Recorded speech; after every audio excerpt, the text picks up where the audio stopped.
We're live. I think we're good. See how it looks. Turn this one on here.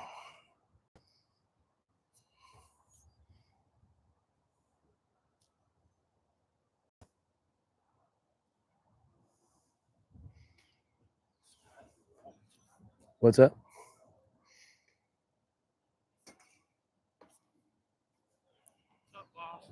What's happening? How's your day? We're live right now, by the way.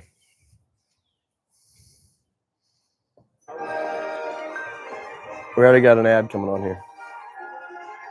We have built out 3 funnels in the war room upstairs. Nice. Well, sort of. Skip. All right. I'm going to let some people hop in the chat here. Scott, are you able to? Yeah. Or you can use my phone if you need to. Feels good out here. It's good out here. Yes, it is good. Do you need me for anything, or can I go talk to David in there? Yeah, go talk to David in there. Not good? I don't know. I haven't talked to him. He sold one this morning. Oh, that David. I think he meant the other David. Oh. No, he's fine today. Oh, he's getting the Watt 4 in there. Is he? I was listening to it. I had a lit. Yeah. I just go in there and like an umpire. Yeah. Just tell me when. We're getting there.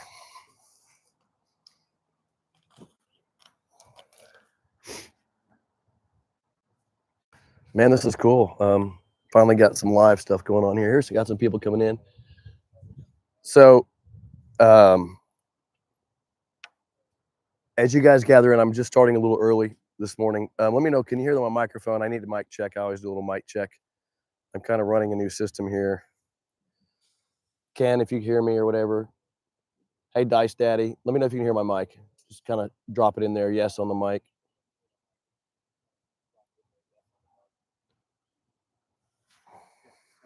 Sounds awesome. Okay, cool. Got a little wind today too. So this is one of my first attempts really at a YouTube live. I do lots of live stuff inside my Single Plane Academy. If you guys have not registered for my Single Plane Academy, it's a private academy for members only, but obviously it's free to join it. If you guys would like to hop into Single Plane Academy, let me give you my email and we can post it in here as well. It's Todd G, Toddg at gravesgolf.com. Email me and I will get my team to put you inside the academy. That way you can see the stuff we do. I'm standing here at Graves Golf Performance Center. We built this performance center over the last 3 years. We just opened about 6-7 months ago. And you're seeing our training center here. Obviously, lots of golfers in the background. We have a 6-hole training course, championship course where you can practice and train and come out here and spend the day or spend a week if you'd like to and train and work on your game. Every shot in the book out there. We designed the place to be a place to build and learn your game, all levels. So that's what this place is all about. Today, as we wait for people to kind of join, I wanted to I wanted to get into a discussion about lead hand grip. We do a lot of stuff with the grip, and I get in these discussions about the grip, and I got to be fully transparent. The grip is super important, right? How your hands are on the club. There's no doubt about it. But it's not the ultimate solution to a good swing methodology. It's certainly a foundational part of the swing. You know, people talk palm grip, finger grip, all the stuff. We can get into some of that. But it, you know, size of grip, we have these issues with the hand position. I'm going to speak in terms of how the hands biomechanically work in the swing. And I speak in those terms because the hands can do nothing to a golf club. They can hold on to it. They form a relationship to that face. They orient you to the club face. The wrists are what affect the motion of your arms and the club and then your shoulders. So it's a connection, and how we put that connection on there is important. And but you know, people start talking too much about, well, hold it in the palm and all this stuff.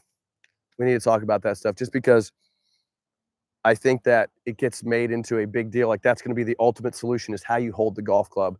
And it can be a piece of the puzzle, but it is a piece of the puzzle. All right, we got some people hopping on here. Yeah. Okay. If you guys have questions, please pop them in the chat. If you have some swing questions, I'm going to go through a little bit of content here and discussion. I want to do something really fast as we get into this. The main discussion I want to have today is just about the grip. But grip pressure is a very interesting subject because when people talk about grip pressure, what they're normally talking about is how hard they're holding the golf club. But when we talk about grip pressure, to me, what's fundamentally important about grip pressure is what it allows the wrists to do. So you'll notice that when you grip things, if you grab your hand, you grip things really tightly, it inhibits wrist and arm motion. If I relax the hand, I have more movement in my hand and arm.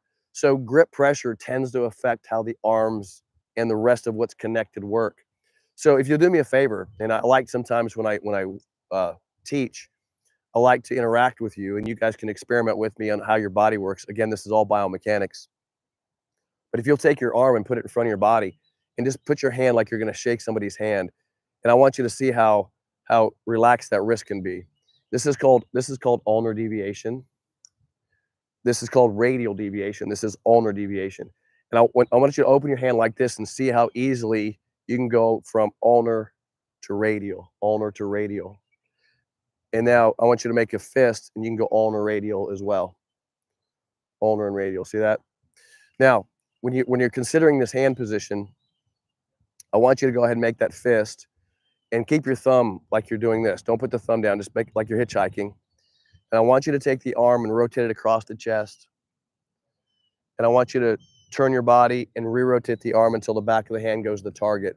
And I want you to know that the hand goes radial and then ulnar, and then radial and then ulnar. So you'll notice that when you keep your thumb away from your hand, how easy it is to go radial, hitchhike, to back of the hand to the target, radial, ulnar, right? So you'll notice that as long as there's not pressure down on that thumb right off the bat, as long as my fingers are the only thing that have pressure in it, that it makes it very easy for the arm to rotate and hitchhike, and then get my back of the hand to ulnar deviate to the target.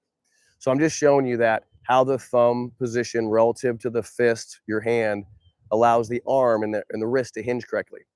But here's where I see people have a lot of issues with the lead hand, is they grab the club and they take this thumb and they pressurize it against the hand this way.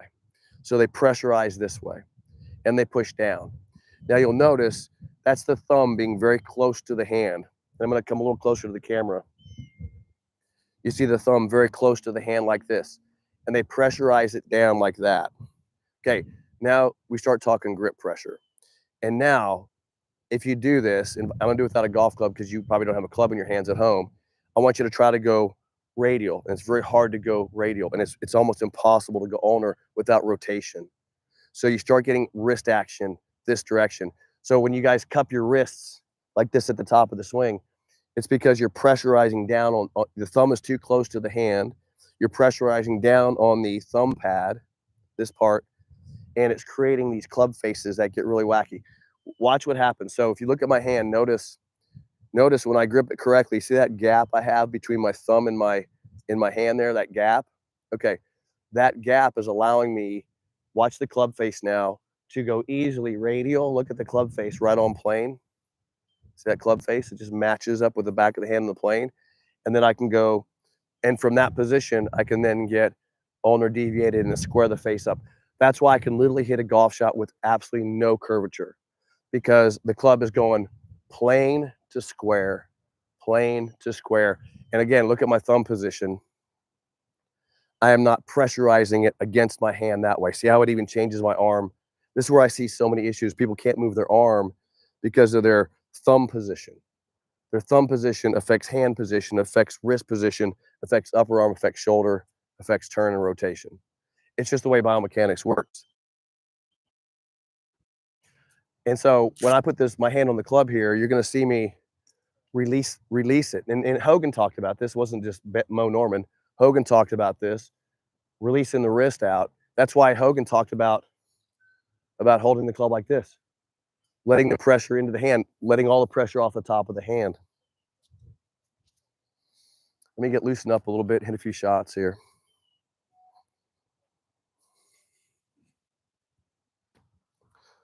So very neutral. I call it very neutral lead hand. It creates this nice alignment with my lead arm on the club, but it really produces a club face that can't do anything but square up.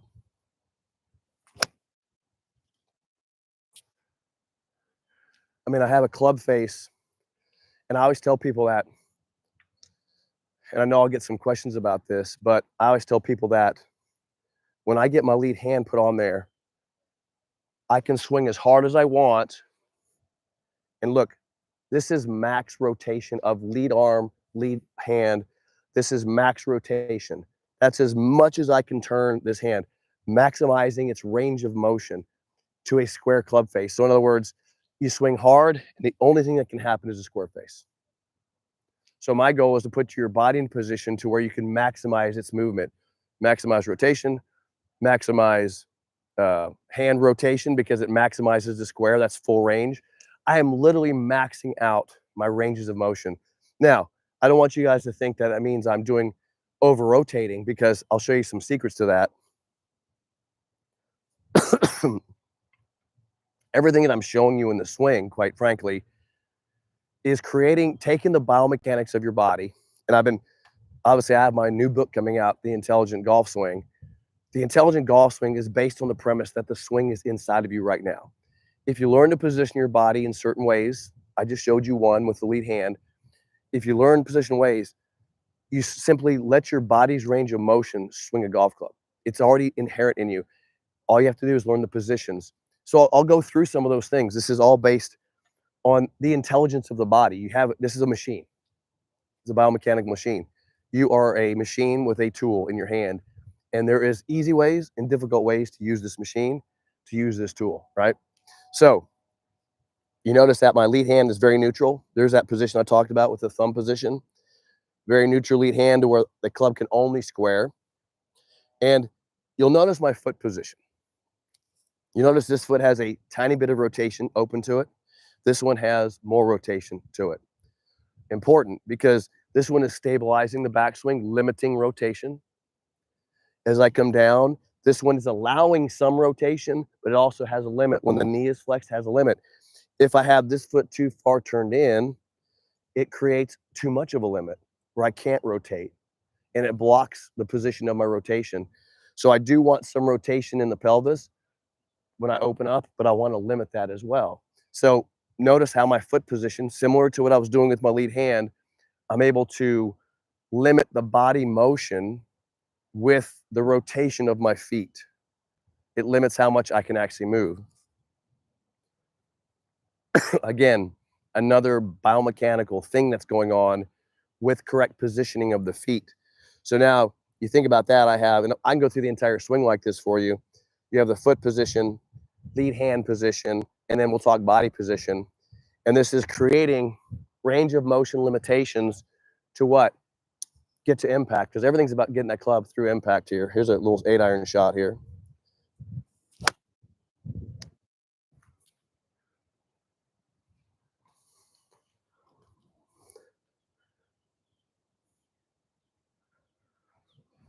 See if I got any questions coming in here.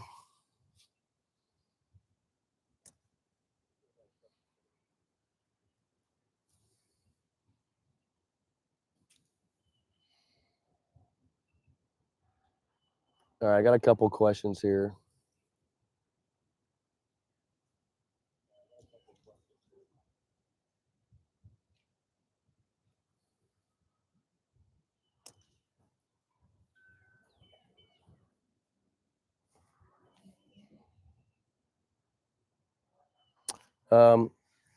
Hey Jim, you says I sent you an email. I have unusual circumstances. Have you heard anything? Just send me an email, toddg@gravesgolf.com. That's the best way to get a hold of me.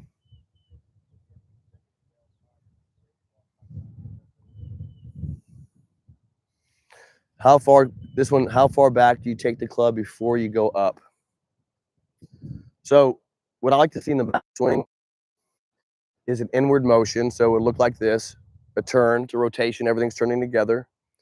And when I get to about right here, let's call that down the line because that would be inside, I go up. It never goes around me or behind me. So in and then up. Best way I can feel that is I grab the club, put it right here against my pivot point. I grab it like I'm actually hitting a golf shot, and I turn till it's down the line, and then I just go up to the plane. Very easy to measure with a plane line and a camera.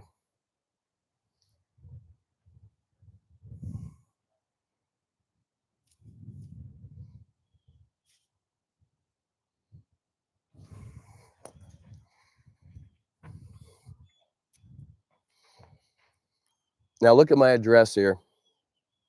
You're going to see that you're going to see a tilt in my body. Now I get a lot of questions about this. People think, well, I'm tilted, the weight's on my right foot. It's actually the exact opposite. When I tilt, there's actually 55% of my weight is on my lead foot and only 45 on my trail foot. So even though my upper body's tilted, there's more weight on this foot than there is this foot. And I think people get confused that they're putting weight on the back foot, and I'm not.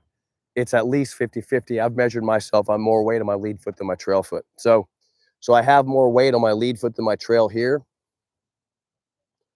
Now, this tilt is really critically important. Why? Because I'm going to be tilted at impact. I'm already starting with the tilt. And now you see this nice alignment of the club. Why do I want alignment with the club? Because I have that alignment at impact. So everything you're seeing me do, there's a purpose. This is what Moe Norman figured out. Everything I do at address, the tilt, the arm alignment, the hand position, the foot position, everything has a biomechanical reason to simplify motion. What does that mean? What does simplify motion mean? Simplify motion means, can I move the body the most effective and efficient, simple way, less rotation, less movement, more efficiently to get to impact with speed? There's a zillion ways to swing a golf club, people, a zillion. You see it on TV every day. You see it on this range every day, right? But you and I and everybody should be looking for the most efficient, effective way to do it. Not, oh, I'll figure it out. Because look, you only have milliseconds of this club hitting the ball. 1 degree of club face error sends the ball off. 1 degree at the driver at 100 miles an hour sends it off 30 yards offline. You don't have enough. It's a very complicated thing we're doing here, is hitting that golf ball with this club head. So we need to find ways that when we're effective, we're consistent. And what I look at for good ball striking is not how good you hit your good shots. All of you have hit good shots. What I look for is how good are your bad shots. Like when I'm hitting it bad, you would still think I'm really good because my bad shots are good. And that's how you play golf. I got to have good bad shots. I can't be feast or famine. I have either great shots or terrible shots. I want all my shots to be pretty good. And then my good ones to be really good and my bad ones to still be pretty good. And that's the only way you can get there, is with a consistent golf swing. It's the only way. Because I've seen a lot of bad golfers hit good shots. They just don't do it enough to play good golf, right? So I'm looking for a very mechanically sound, Mo called it purity of technique. Very sound technique that no matter what I do, I always get to impact pretty well, right? Here's another 8-iron here. Look at the alignment of the lead arm, released lead hand position. Look at my foot position. Look at my tilt.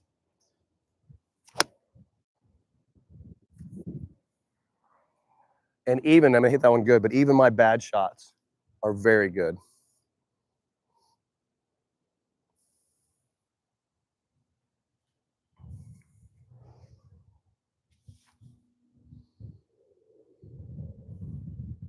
From Jeff, I'm getting a slight hook.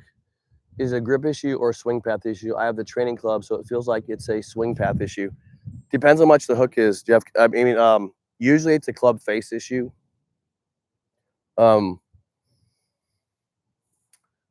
Path will usually produce, it just depends on ball position, but there's ways of measuring it. When you're on video, look at this.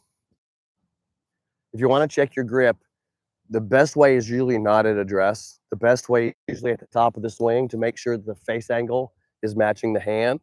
And then on the way down, this is where I generally check it. On the way down, when I'm getting about this position here, is the face angle toe up matching the back of the hand? Because it's hard to hook it from there. If I saw this, that's going to hook. Okay. I want to see the club at this position in the downswing matching that angle, because now I can release it square. Also, when the club is parallel to the ground in the downswing, the club should be parallel to the ground, straight towards the target. If it's parallel to the ground, to the right of the target, that's a path issue. So there's measurable things we do as coaches on video to check this stuff. You're welcome to, send videos into our academy. We'd be happy to look at that stuff for you. That's really what we do. We can take a video of your swing, and absolutely we have multiple ways of doing measurables on the mechanics of it. We can see the biomechanics on video. Nice neutral lead hand, nice tilt of the body.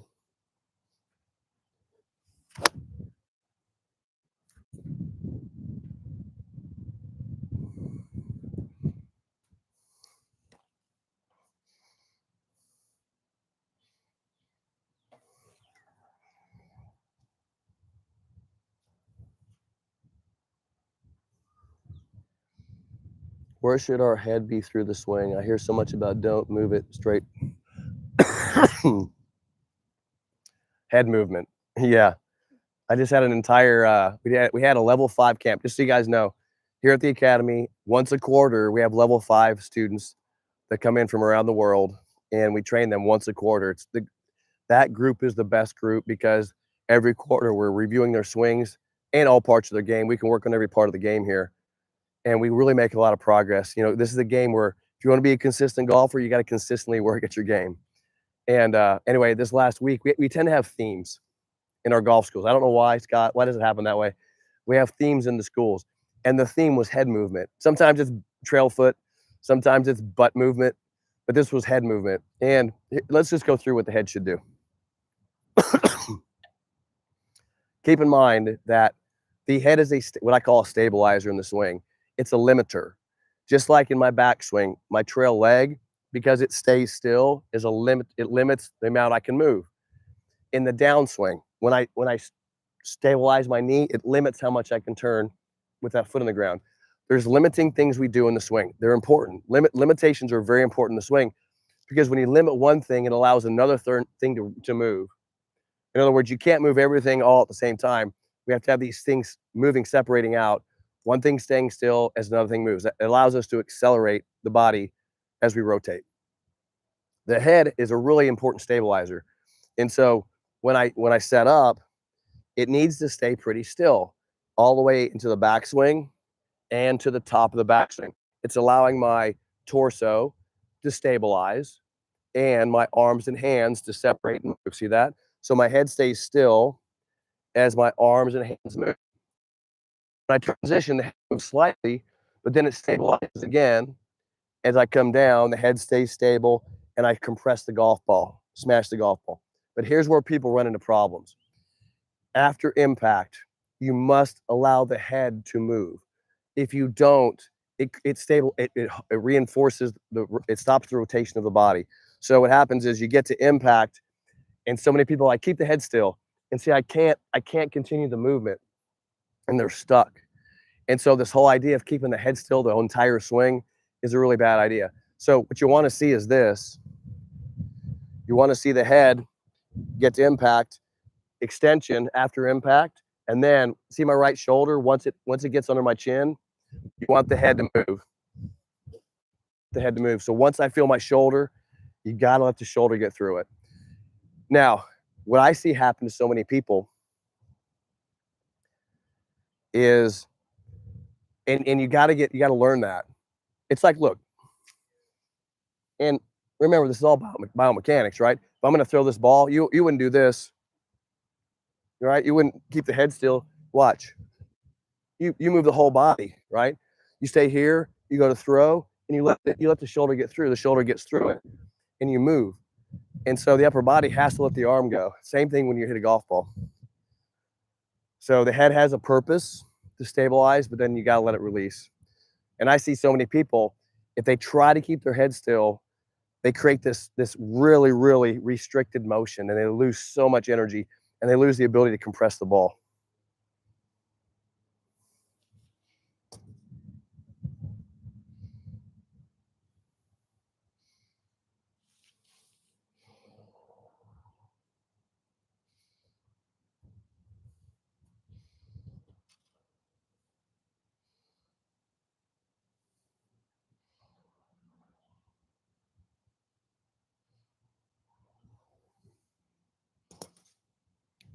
Christian, about your irons are good, drivers bad.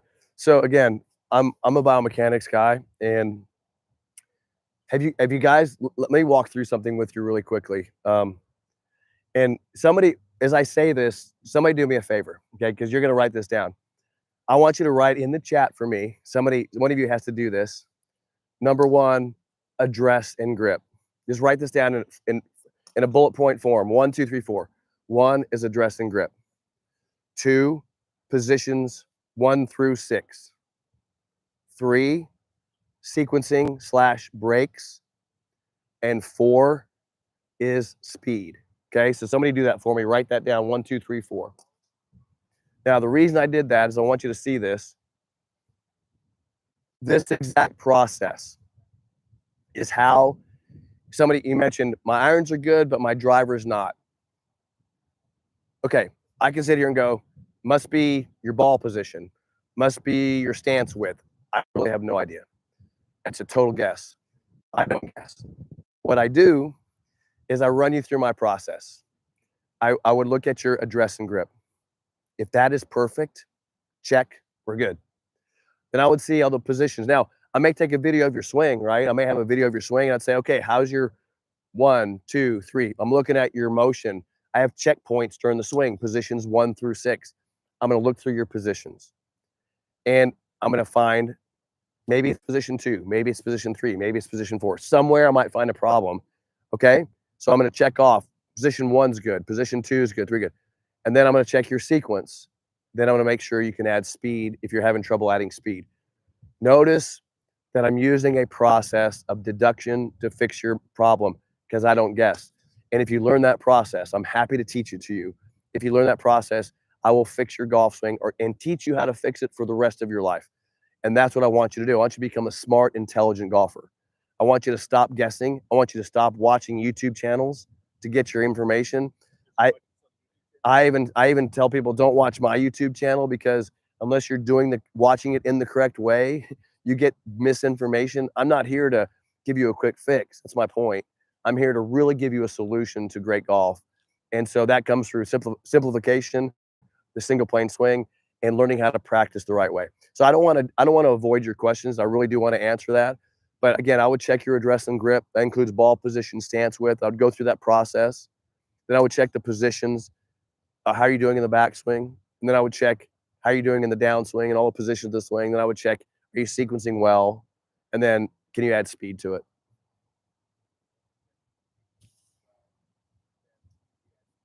Yeah, there's my process. Scott put that in there for me. Thank you, Scott. Todd, do I feel much weight on the outside of your left foot in the release and finish? Not a lot. Like when I release and finish, where do I feel my weight? I feel it more towards the toe, a little bit towards the outside of the foot, but more towards the outside front of the foot. I don't roll the foot too much.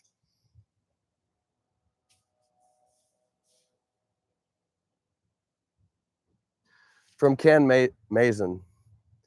From 4 to 6, my hands seem to close down, turn over too early. 4 to 6. Okay.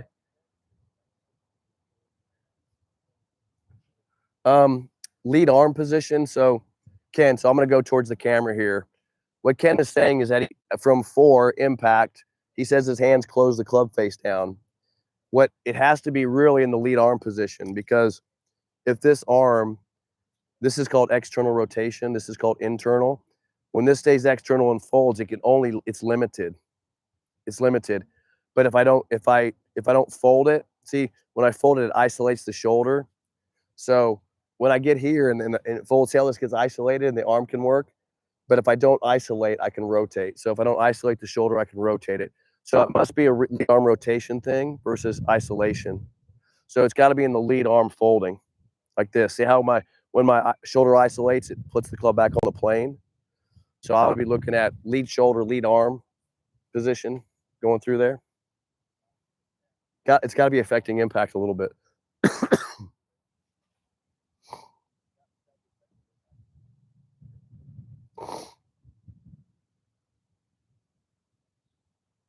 From Tomcat Hat. What is the main key to returning the club face on iron shots to the same strike position? Let me grab a different club here. Let me grab a different club. Yeah.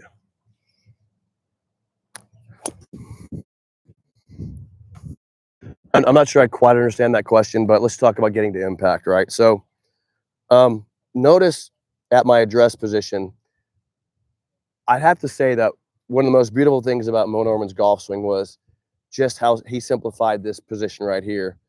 This lead arm is just so naturally lined up with the club.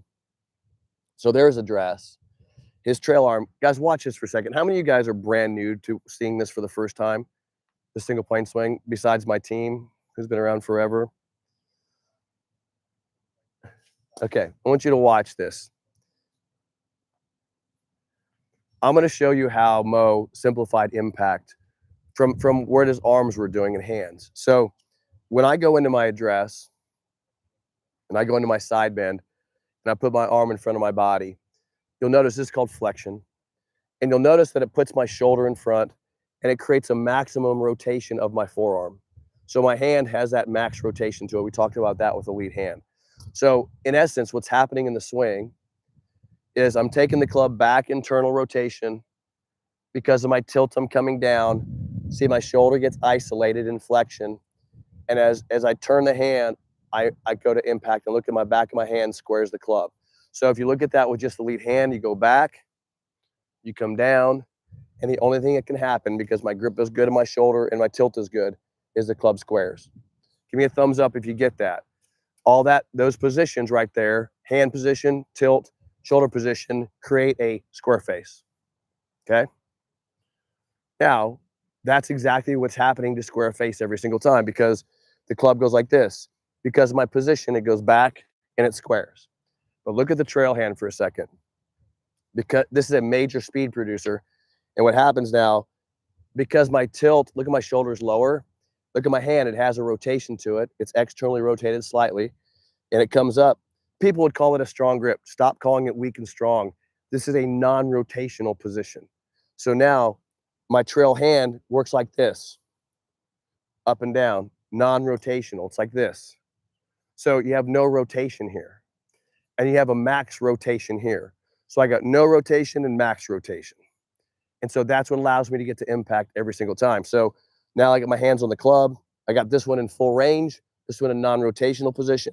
No matter what I do, it's going to square the club at the ball. I cannot help but square it. It's perfect every time. Yep, domino effect, exactly.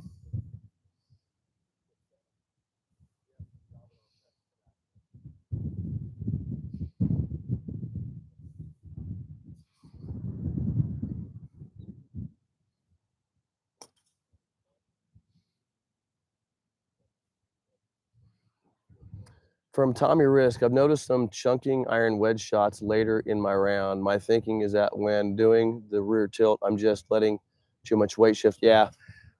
Anytime you get hit behind the ball, it's usually, again, I'd have to take a look, but it's usually a stance width problem.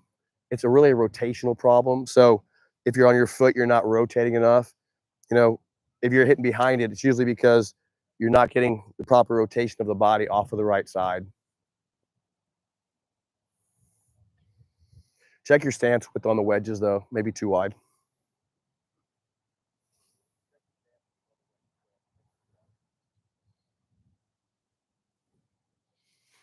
Hey, we just hit 100 people on here. That's great. I'll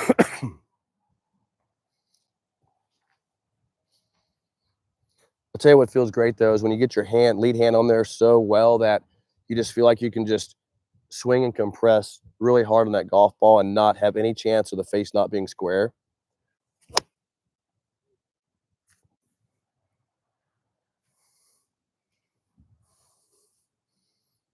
You ever seen a ball flat straight, Chris?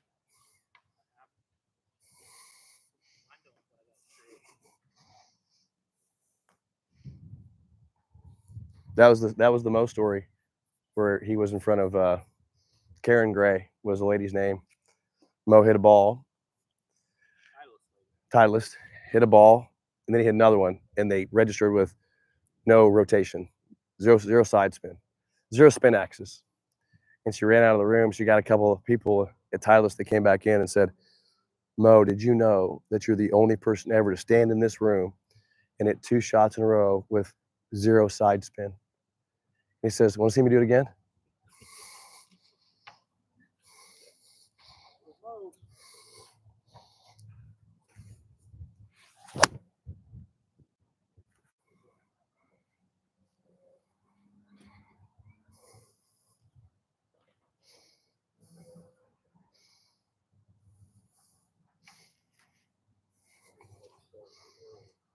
Hey, Lank. I've always had problems with that, but when I bump my lead hip forward, I tilt automatically. Yeah, some people have have to get the hip a little more tilted. I like to see just a couple of degrees of side bend with the pelvis to get some side bend. That helps. One measurable on that is to make sure that when you're addressed from the down the line camera view, that you can see the lead arm. If you don't get enough tilt, see, I can't see the lead arm, so you want to see the lead arm a little bit visible above the trail arm. Good. So you see the same thing? You got the same thing we got? Yeah, I just got the chat. You got the chat too. Yeah. I wish I could just open the chat, but I mean, I like seeing the video too. That's good. Hey, Steve, about your clubs, really work with that lead hand position. Sometimes when the clubs get a little longer, it doesn't show up with the short irons as much because the ball is a little further back. You got more loft, doesn't quite show up. Starts showing up more with the longer clubs. So really, I had a big issue with lead hand. I used to get it slightly shut. Even slightly shut produces curvature. So really work with the lead hand position on if you're seeing any curvature at all. That was kind of what I want to talk about today on this video too.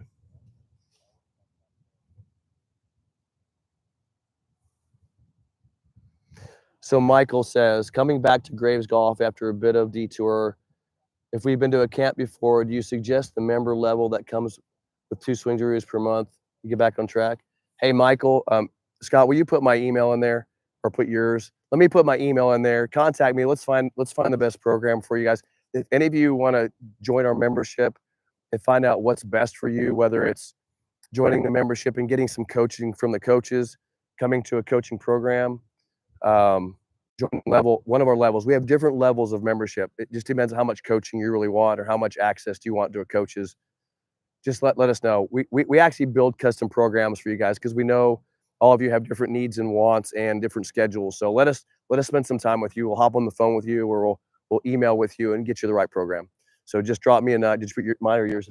Yeah. So you got my email, guys. Just drop me an email and just say interested in coaching program. Scott or one of the team or I will reach out to you and get you in the right program.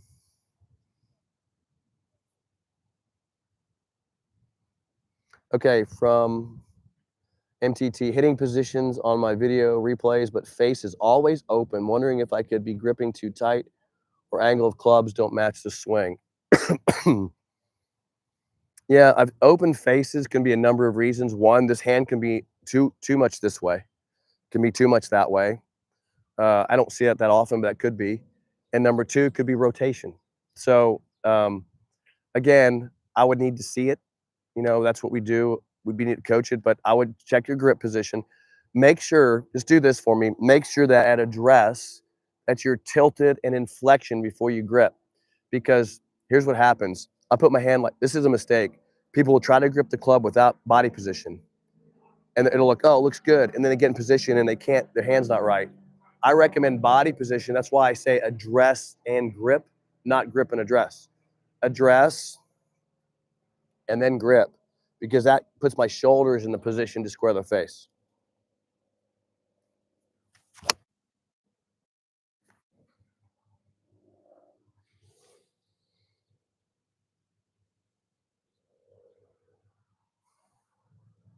What city is coaching? I guess that the question is, where do we coach? What cities do we coach in? Tom, is that your question? Our academy here is Edmond, Oklahoma, right in the center of the United States. That's where this academy is. I love having people come here because we have access to the most amazing facility where you can practice. You could come in here for a day, work with the coaches, spend the day at the facility, train, and work with the coaches again in the afternoon. If you really want to get better, this is a great place. We have Orlando. We have an academy in Orlando. We have one in Phoenix. We have schools around the country. Again, I can be happy to send you the information. You email me, I'll send you all the information you would need to learn out where you can join the school or join our membership and have us coach you wherever you're at. Atlanta, we released. Canada, Atlanta. Where in Canada? It's halfway between Detroit and Toronto. Burlington. London. South of London a little bit. Okay. We did Palm Desert and Anaheim. Anaheim, we've got Anaheim. We've had there before though. Yeah. Palm Desert, good. Yeah, we're everywhere. We're trying to be as many places we can. Great. Yeah, the new facility is Edmond, Oklahoma, just outside of Oklahoma City. Thunder, go Pacers. Come on, man.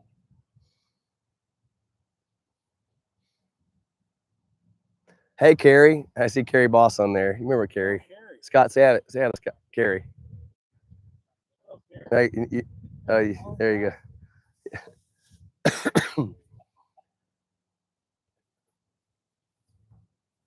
All right, Carrie, we can help you. Let me know.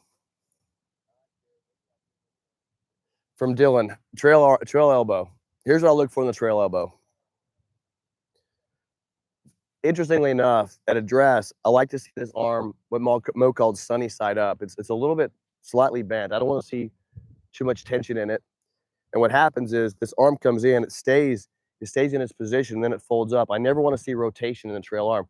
I know it sounds crazy, but there really this thing's moving up and down.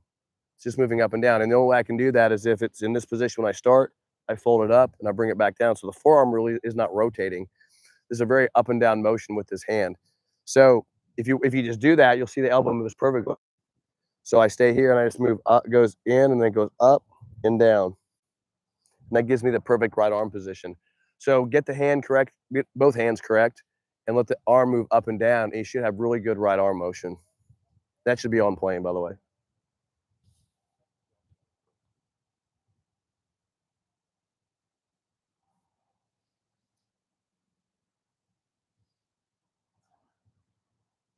Hey, Daniel, quick, he mentioned about the club being under the plane in the backswing. Yes, but let's talk about that. It's a really good question. If you draw a plane line, and this is what you're talking about, if you set up and I draw a plane line, you'll want to see the club under that plane line in the mid part of the backswing, right about here. So in other words, a plane line would be here and the club is here. And then on the way down, the club will be on the line coming down into impact. It'll be on the line at impact. Why? And so people get really confused about why isn't up down the same plane? Because your body isn't the same in the backswing as the downswing. In other words, when I move like this, my body has 60 or 65 degrees of rotation. In the downswing, I have 15. So I have 65, 15, 65, 15. So my arm, the arm relationship to the torso, I got to maintain arms to torso relationship. In other words, the rotation of my torso must match my arms back here and here. And so you don't want to see it on the line here and then on the line there, because I'd have to separate my arms from my body in the backswing. So you want to see it slightly under and then down at the line.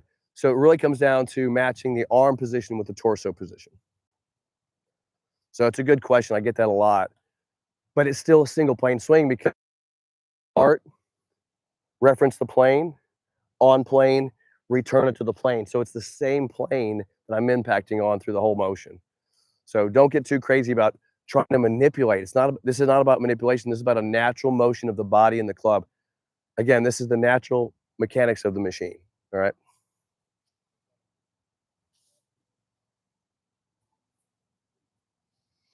Let me answer this question here.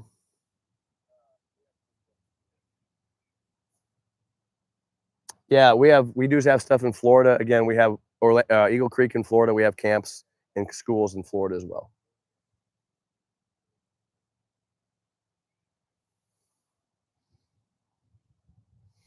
Question: how loose or tight do you hold the club? Kind of talked about this earlier. I hold the club up into my hand, up, never down. So I'm holding it up with the fingers, and I hold it like I would throw a stone. Barely hold it with this trail hand, and so that's what I feel here. barely holding it, but up into the hand, and then like I'm skipping a rock. And that's why this is why when I take it back, I can return that wrist back to its position.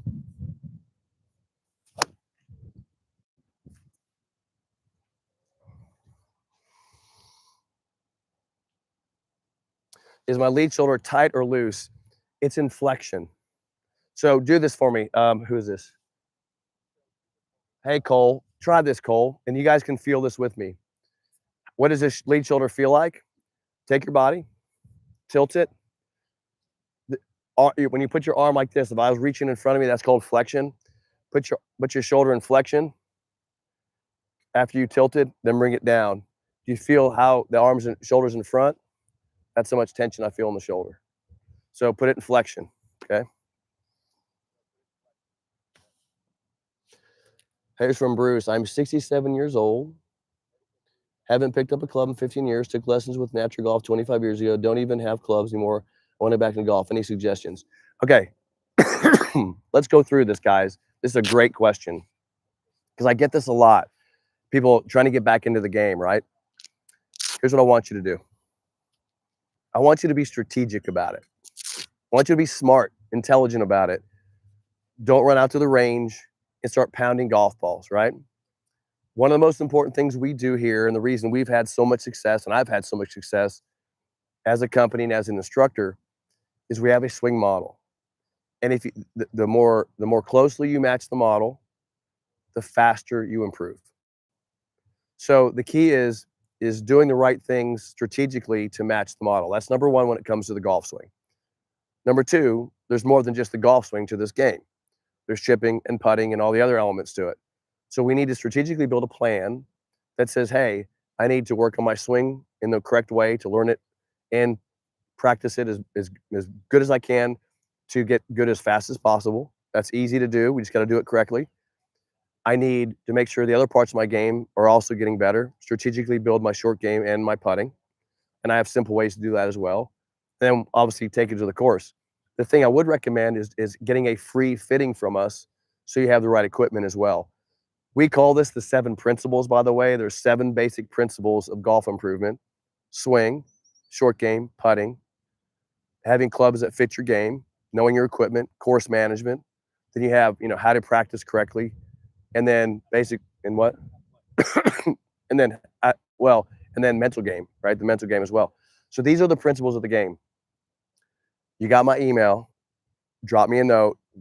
I want to be strategic with you guys. I'm not a quick fix guy. I want to help you improve quickly, but do it in the right way. So you're not a year from now going, God, what did I do with myself? You're getting better all the time.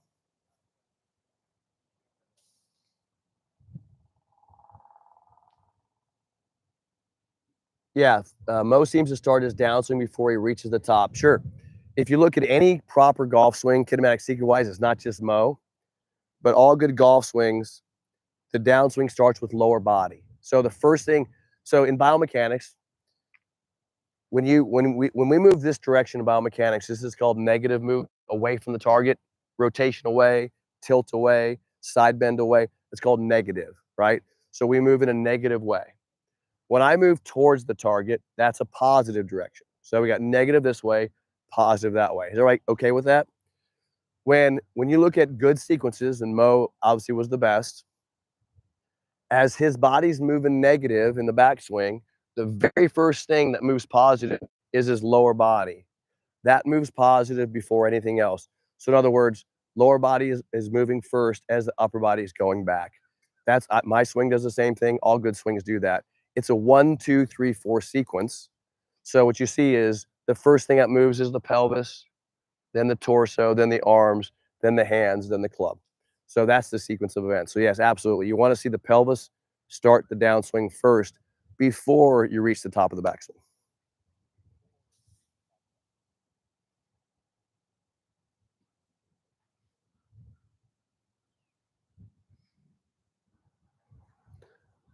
Hey, Moe said he held it in the palm of the hand. Yeah, listen, I knew we were going to get in this discussion.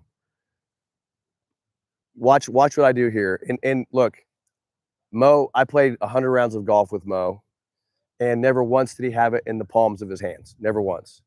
You can believe me or not. But let's just go through this because I don't want you guys to get, again, you guys get crazy about palms and fingers. What you need is alignments. It's not about palms. It's not about fingers. It's about alignments. Let's get the proper alignments. If I grip this club correctly, it lines up with my radius bone and lines up with the arm. Okay, it gets an alignment, but it does two things. It not only lines the forearm and the hand up with the face, so when I get max range at square, we talked about that. It also allows me, when I radial deviate, to produce leverage. Okay, Tom, listen to this. This is important for you. You don't have to do this. You don't have to believe me, but you can go ahead and listen to this, and you can go ahead and put it in the palm if you want. But right now, I have it in my heel pad, not in my palm. I have it in my heel pad, lined up with my radius bone, so I can get max range, square face, and radial deviate for an angle. And Mo had an angle, leverage. Okay, so and the only way I can do that.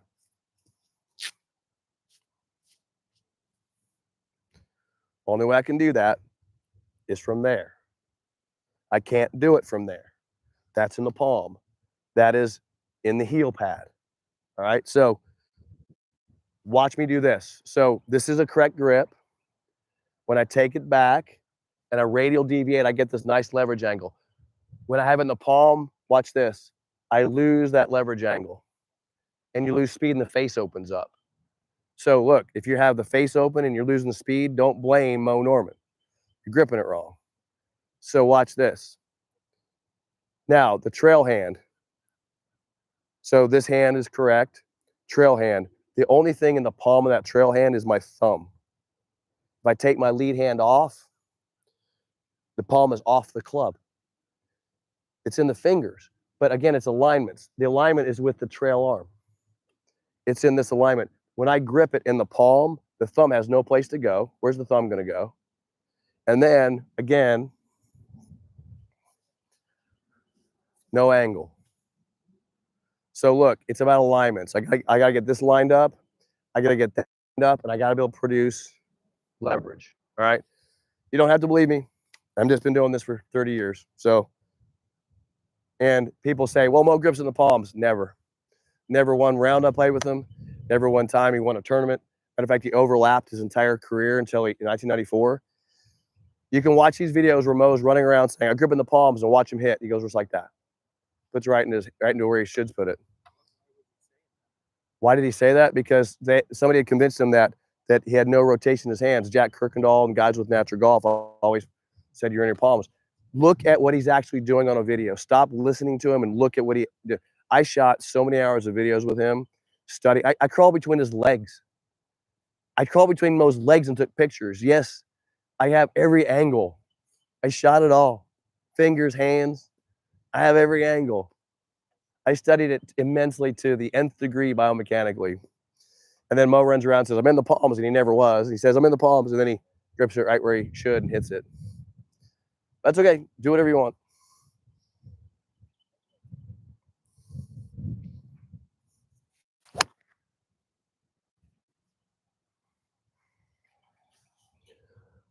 All right.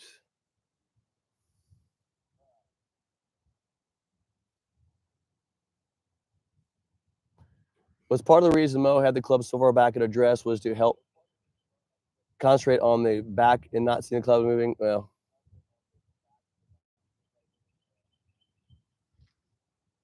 so when Mo placed the club behind the ball, I want you guys to do something. If you try this sometime, just put your body into a tilt and put your arms straight out. Just close your eyes and do this. And then put the club on the ground. And that's the natural position the club sits in front of the body. And it won't be near the golf ball. It's because of the way the body tilts and orients and the shoulders go into flexion. And what Mo figured out was the easiest way to set the club down was in front of his body. If he puts it next to the ball, and I did this, one time Mo was hitting balls in front of me. I was right there and Mo was back here. And I turned around and I said, Mo, put your club right next to the ball. And he went like this. And the club, I go, why can't you do that? And he goes, I'll go outside. Because the body, the right shoulder gets put back into the plane. And Mo put the club right, when he put the club back here, It created a nice relationship of the club to the left side of the body. Well, that's where it's going to be at impact. So Moe created a club to body relationship, and it places the club behind the ball. It's a perfect position for the club. Remember, address is not impact. So everybody wants to put the club next to the ball, but this is the natural position of the club where it sits behind the ball, because that's where it's going to be reference to the body at impact. So Moe would set it back here, puts him into the turn. The club easily goes back and comes right back down to the plane. That's the most natural place to set the club.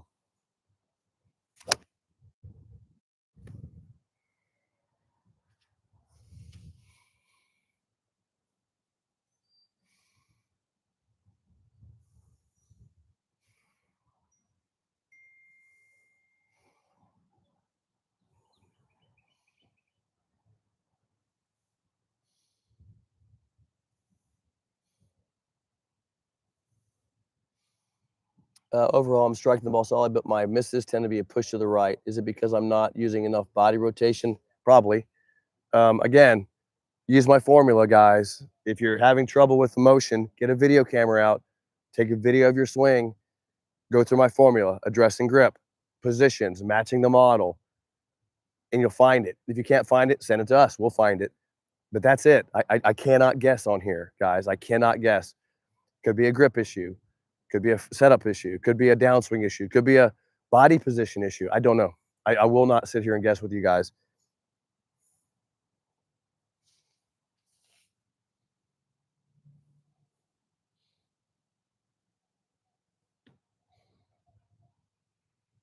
Darren Wallen, are your irons modified?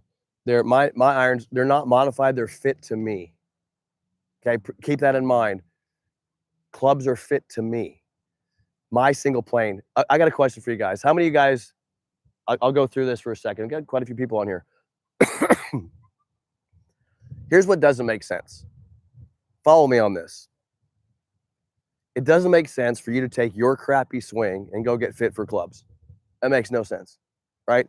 If you're not hitting it good and you want to get fit for clubs, it doesn't make any sense to go to your local pro and go, hey, will you fit me to clubs? He's going to fit your swing that's not going very well to equipment for a bad swing. I don't understand why people do that. Wouldn't it make 100% sense for me to say, hey, let me measure your body. Let me get you an ideal set for a perfect swing. And then when you set up with that ideal set, it's going to help you acquire a good swing. It's called reverse engineering. I'm going to give you I'm going to look at your body size. I'm going to look at your hand size. I'm going to look at how you're structured. I'm going to build a perfect set of clubs with our partners at Callaway. We're going to build you a perfect set of golf clubs for a perfect single plane swing. It makes so much more sense than what they're doing out there to fit clubs. That's the way we do it. We reverse engineer clubs for your perfect swing. And we have our partner Callaway help us do that. So my clubs are, according to most standards, 2 degrees flat, but they're fit to me. These are reverse engineered for my perfect single plane swing. So I don't just take any old club out there and try to bend it. I build clubs that fit my perfect single plane swing based on, I'm only 5'9", so based on my size. If you're taller, you'll need different lengths, different lie angles. If you're shorter, different lengths, different lie angles. So I just don't recommend you taking your clubs out there and modifying them. I don't recommend that.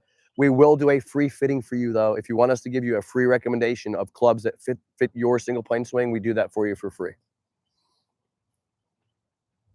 Neutral lead hand. Look at that lead hand.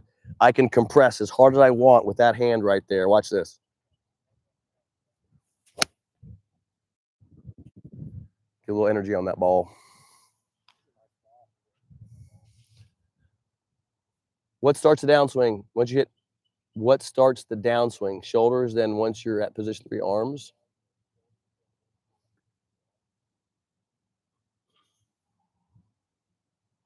Scott, why don't you read me some of those questions if you see them? Tell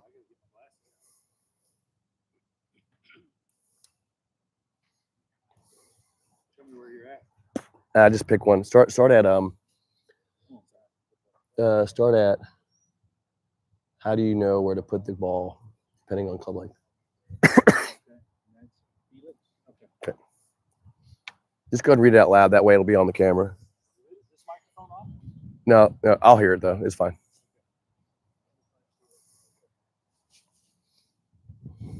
How do you know where to put the ball?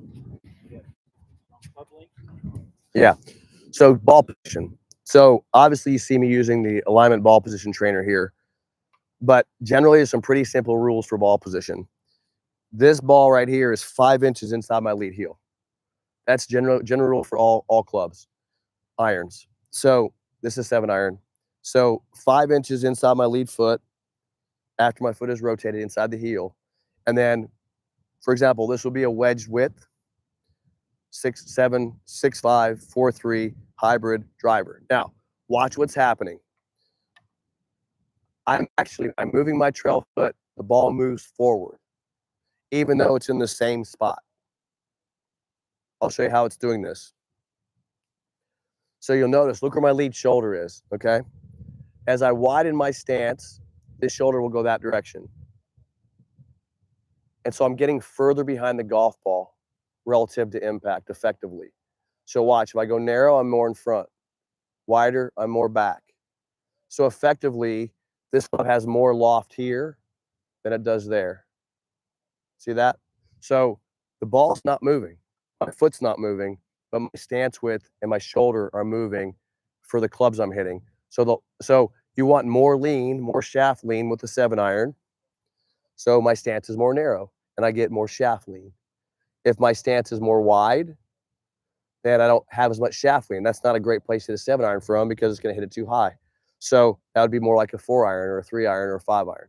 So all it is an adjustment of the trail foot. Hogan did the exact same thing.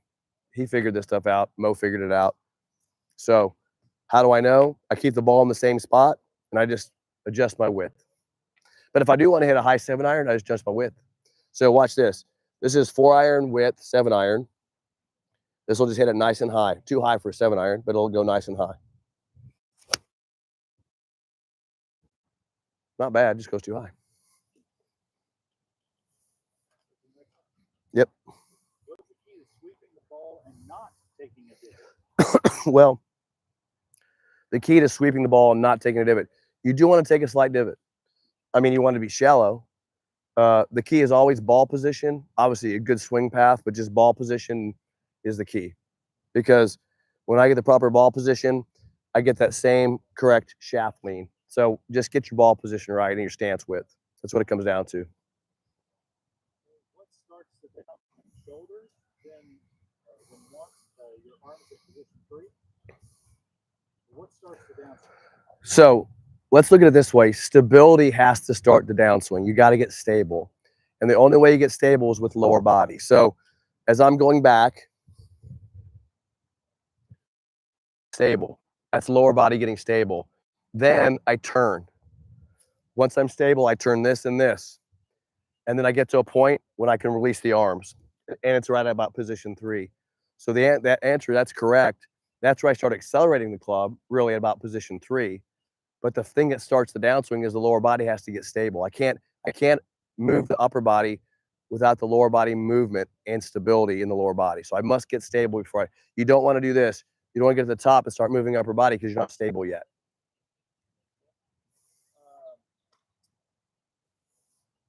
Murphy, please explain the zone area of the alignment ball position trainer. I use the zone because this is where, watch this, if you guys can see this on video, that's where the club can actually be square through impact. So from the ball impact to the zone, the club stays square. So that's really anywhere in there, the club can be square. So I use that zone almost for every club if I want to change some trajectories, but it's really for the 3-wood and hybrids. I'll put the ball in there for longer clubs, but the zone is where the club can be square. That's why I like it in there.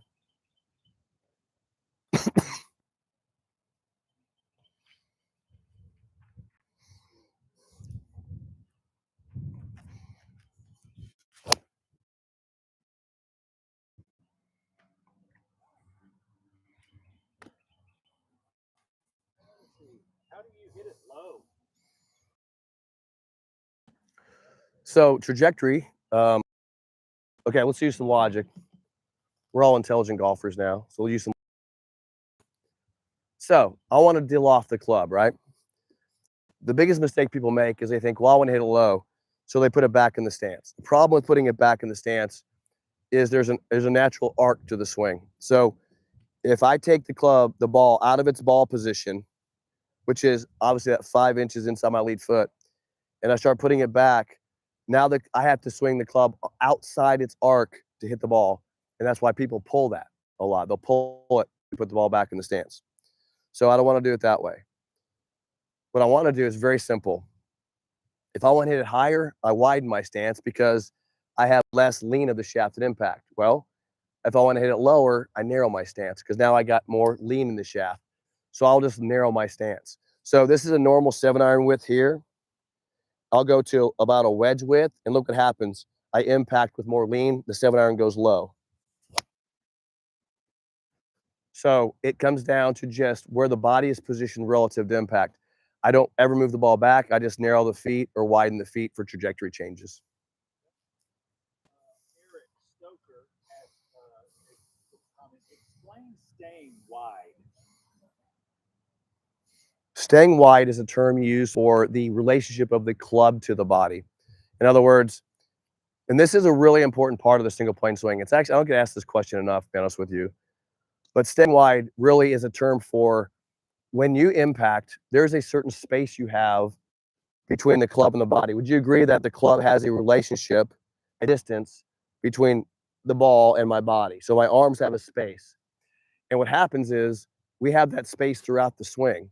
And Moe, this is one of the most, I don't know if you guys know Dr. Jim Study, but Dr. Jim Study was the first one that really recognized Moe's greatness, did a bunch of videos with Moe and said, Moe, you're wide in the entire swing.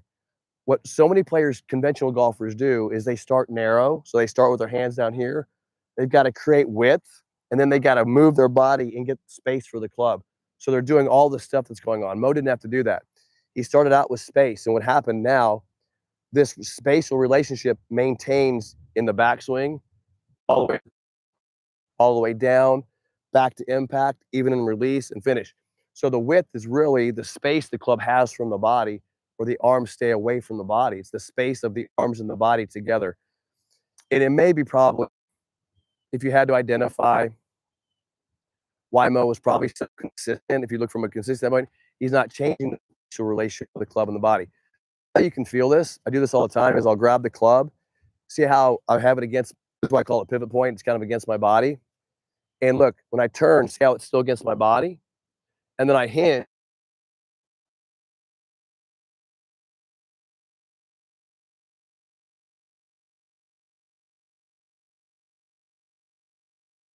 That's why Mo was so great. He wasn't changing the spatial relationship between him and the ball because of that.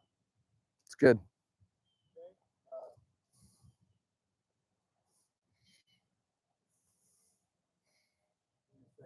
Are the hybrid ball positions the same as the corresponding iron?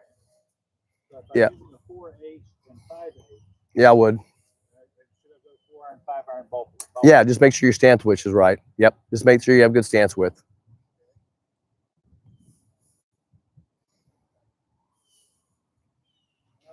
Why do you see all the pros swing instead of an around the body swing? I wouldn't say that's true necessarily. I mean, wouldn't say that's true. All right. Can you walk us through hitting the nuances of hitting a 3-wood off the deck? Technique. I mean, the thing about 3-woods is you have to have really good technique to hit 3-wood.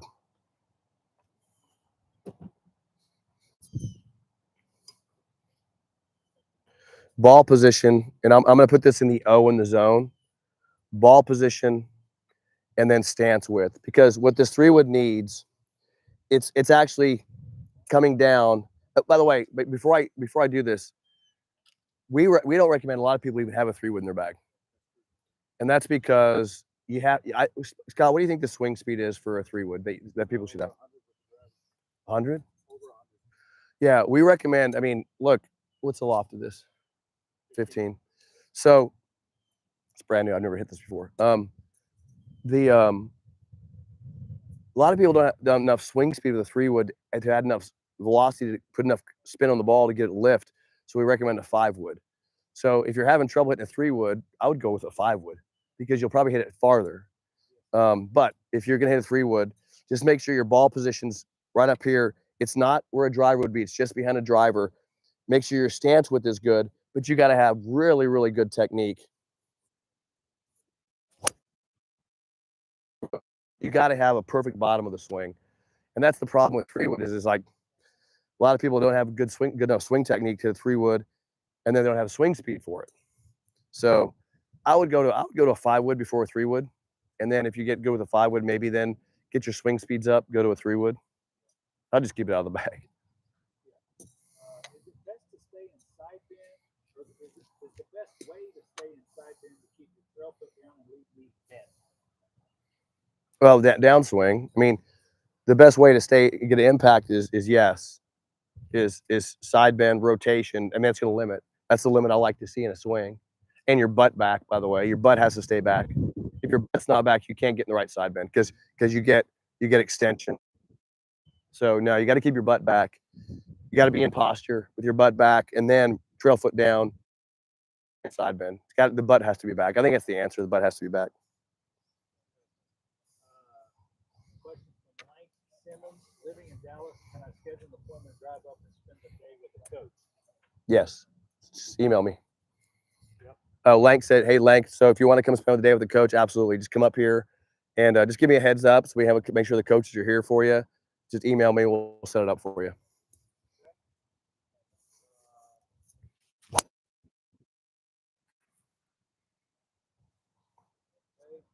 Not bad. I had to dodge that. Getting a little close. I dodged it. Is that it? All right. Pretty cool for the first live. I'm gonna wrap it up. Is there a way to guys? So once again, Todd G at gravesgolf.com. If you want to join, there's a number of things that I'll put on this post. I'm sure I'll post this video later. I'll have the book coming out, The Intelligent Golf Swings, coming out if you want to register for that. I have a newsletter as well. And then we'll put some information on here. Todd G at gravesgolf.com. If you need anything from us, send me an email. Thanks, guys. I was just thinking, logo. You tweak it a hair, and it would be the TIG.